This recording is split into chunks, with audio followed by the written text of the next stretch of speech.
ಎಲ್ಲರಿಗೂ ನಮಸ್ಕಾರ. ನಾನು ಮಮತಾಸ್ ಕಿಚನಿಂದ ಮಮತಾ ಮಾತಾಡ್ತಿರೋದು. ನೋಡಿ, ಡೈಲಿ ಮುದ್ದೆ ರೊಟ್ಟಿ ತಿಂದು ಬೇಜಾರಾಗಿರೋದಕ್ಕೆ ಇವತ್ತೊಂದು ನನ್ನ ಮೊಮ್ಮಗ ಇಲ್ಲ ನನಗೆ ಪಾಸ್ತಾ ಮಾಡಿಕೊಡು ಇಟಾಲಿಯನ್ ಸ್ಟೈಲಲ್ಲಿ ಅಂತ ಹೇಳ್ದೆ.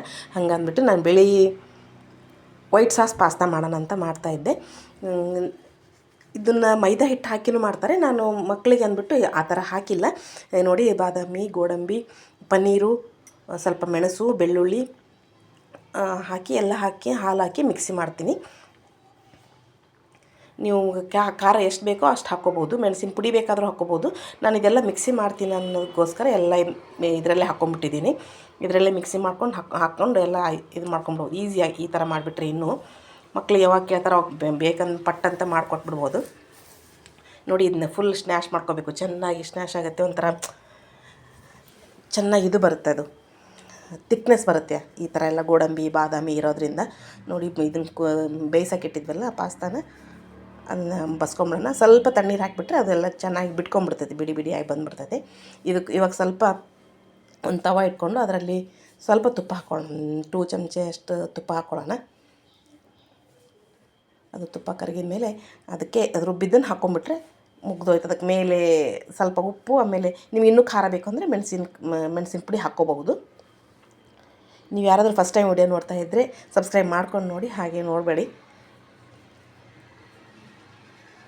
ಏನು ಒಗ್ಗರಣೆಯಲ್ಲಿ ಏನೂ ಹಾಕೋದೇ ಬೇಡ, ಡೈರೆಕ್ಟ್ ಅದು ರುಬ್ಬಿದ್ದನ್ನು ಹಾಕಿ ತುಪ್ಪದಲ್ಲಿ ರುಬ್ಬಿದ್ದನ್ನು ಹಾಕಿಬಿಟ್ರೆ ಸಾಕು. ತುಂಬ ಚೆನ್ನಾಗಿ ಅದು ತುಪ್ಪದ ಜೊತೆ ಫುಲ್ ಮಿಕ್ಸ್ ಆಗಿಬಿಡ್ಬೇಕು.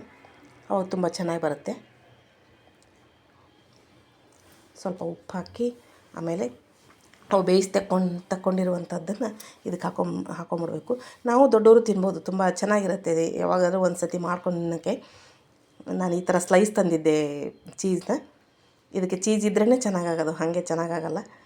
ದೊಡ್ಡವರಿಗೆಲ್ಲ ಮೈದಾ ಹಿಟ್ಟು ಹಾಕಿ ಮಾಡ್ತೀವಿ. ಮಕ್ಕಳಿಗೆ ಬಾಕ್ಸಿಗೆಲ್ಲ ಬೇಕಲ್ಲ, ಲಂಚ್ ಬಾಕ್ಸಿಗೆ ತುಂಬ ಚೆನ್ನಾಗಿರುತ್ತೆ ಈ ಥರ ಮಾಡಿದರೆ. ಮಕ್ಕಳಿಗೂ ಖುಷಿ ಆಗುತ್ತೆ. ಆಮೇಲೆ ಮೆಣಸು ಮಕ್ಕಳಿಗೆ ಗಂಟ್ಲಿಗೆ ಒಳ್ಳೆಯದಲ್ವ, ಯಾವುದೇ ಥರದ್ದು ಇನ್ಫೆಕ್ಷನ್ ಆಗೋದಿಲ್ಲ. ಹಂಗಂದ್ಬಿಟ್ಟು ನಾನು ಇದನ್ನು ಯಾವಾಗ ಮಾಡಿಕೊಡ್ತಾ ಇರ್ತೀನಿ ನನ್ನ ಮೊಮ್ಮಗನಿಗೆ.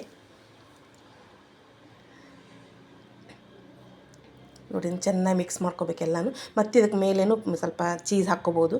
ನೀವು ಚೀಸ್ ಯಾವ ಥರ ಬೇಕಾದರೂ ತರ್ಬೋದು, ಇದನ್ನೇ ಸ್ಲೈಸೇ ತರಬೇಕಂತೇನಿಲ್ಲ. ಅದು ಮಜಾರೆಲ್ಲ ಚೀಸು ಅದನ್ನು ಬೇಕಾದರೂ ಹಾಕ್ಕೋಬೋದು ನೀವು. ನೋಡಿ, ಫುಲ್ ಇದರಲ್ಲಿ ಬೇಯ್ತಾ ಇದೆ. ನೆಕ್ಸ್ಟು ಒಂದು ಹಾಗೆ ಹಾಕಿಬಿಟ್ಟೆ ಸ್ಲೈಸು, ತುಂಬ ಚೆನ್ನಾಗಿ ಬರುತ್ತೆ. ಅದು ಒಂಥರ ಎಳೆಯಾಗಿ ಪಿಜ್ಜಾ ಥರ ಬಂದುಬಿಡ್ತೈತೆ. ಆಮೇಲೆ ಅದಕ್ಕೆ ಈ ಥರ ಹಾಕಿದ್ದೀನಿ. ಟೇಸ್ಟ್ ಮಾತ್ರ ತುಂಬ ಚೆನ್ನಾಗಿರುತ್ತೆ. ಇದು ಇವೆಲ್ಲ ಗೋಡಂಬಿ ಬಾದಾಮಿ ಬಿದ್ದಿರ್ತಲ್ವ, ತುಂಬ ಟೇಸ್ಟಿಯಾಗಿ ಬಂದಿರುತ್ತೆ. ಎಲ್ಲ ನೋಡ್ತಾ ಇರೋರಿಗೆ ಸಬ್ಸ್ಕ್ರೈಬ್ ಮಾಡ್ಕೊಂಡು ನೋಡಿ ಅಂತ ಕೇಳ್ಕೊತಿದ್ದೀನಿ. ವೈಟ್ ಸಾಸ್ ಪಾಸ್ತಾ ರೆಡಿ ಆಯಿತು. ಇಟಾಲಿಯನ್ ಸ್ಟೈಲಲ್ಲಿ ಮಾಡಿದ್ದೀನಿ ಫಸ್ಟ್ ಟೈಮು. ಅಂದರೆ ನಾವು ಮಾಡ್ಕೊಂಡು ತಿಂತಾ ಇರ್ತೀನಿ. ವಿಡಿಯೋಗಿದೆ ಫಸ್ಟ್ ಟೈಮ್ ಮಾಡಿರೋದು. ತುಂಬ ಚೆನ್ನಾಗಿತ್ತು. ಮಕ್ಕಳಿಗೆ ಬಾಕ್ಸಿಗೆ ಹಾಕೋಕ್ಕೂ ಚೆನ್ನಾಗಿರುತ್ತಿದ್ದು. ಅದಕ್ಕೆ ಮೇಲೆ ಸ್ವಲ್ಪ ಚಿಲ್ಲಿ ಫ್ಲೆಕ್ಸು ಆರೆಗನ್ನು ಹಾಕಿಬಿಟ್ರೆ ಇನ್ನೂ ಚೆನ್ನಾಗಿರುತ್ತೆ ಟೇಸ್ಟ್. ಮಕ್ಕಳಿಗೆ ನೋಡಿದ್ದಕ್ಕೆ ಧನ್ಯವಾದಗಳು.